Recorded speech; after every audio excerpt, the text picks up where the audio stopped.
Welcome back everyone, and in today's video I want to show you how you can make an interactive shop button in Roblox Studio. And keep in mind that I won't show how to make the shop itself, it's only the button. So the button will open the shop and close it as well. So before we dive in, I want to ask you to join our Discord community server, where you can get any kind of help you want. You can provide help and you can get the scripts for free from all my tutorial videos. Alright, first of all we should design the shop button itself. We will create a screen GUI in starter GUI and I will name it, for example, game. So I will disable reset on spawn, and now let's create a text button. So this is the button we should design. So now let's change all the properties in order for the button to look much nicer. So first of all, we'll change the anchor point. I'll set it to 0, 0.5. Then I'll change the position to 0, 50, 0.5, 1, 0. And now let's add some effects to this button. So I will add a UI corner, and I will change the corners to like 20 pixels. I will also add UI stroke. I will set the apply stroke mode to border and the thickness to from 1 to 2. Now let's play around with the text. So I'll select text scaled. I'll change the text from button to shop. Now the font, I'll choose a very popular font called Freedoka 1, and now let's change the background to blue, for example.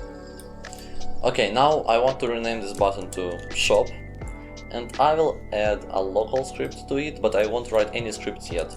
So now let's also create another screen GUI called shop. I will also disable reset on spawn. We should actually design a shop UI here, but I won't make it because it will take me a lot of time. So I'll simply add a frame and position it to the center of the screen by setting anchor point to 0.5, 0.5, as well as position to 0.5, 0, 0.5, 0. So the size will be 400 by 200, or no, I mean 400 by 300. Okay, it will look much nicer. And yeah, I'll just leave it like that. If you want though, we can, continue working with the design.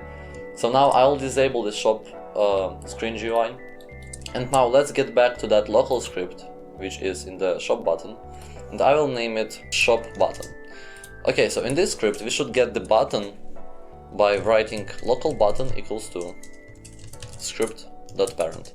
Now let's get the shop UI, so we will write local shop UI equals to game players local player GUI, and wait for child shop. Now let's detect when we click the button, so simply write button activated connect function. And now let's write a simple if statement. So if shop UI enabled equals to true, then we're simply gonna disable it by setting the enabled property to false. So anyways, this is what we have as the result, and if we run the game and click the shop button, we can see that the shop UI, like the shop window, opens up, and if we click the button once again, the shop window closes. And that's it for today's video. If you want me to make a tutorial on how to make the shop itself, then let me know in the comments below or in our Discord community server. So don't forget to smash the like button, subscribe to the channel, and yeah, write any comments you want, suggest any ideas, or just let me know anything. See you in the next tutorial. Bye!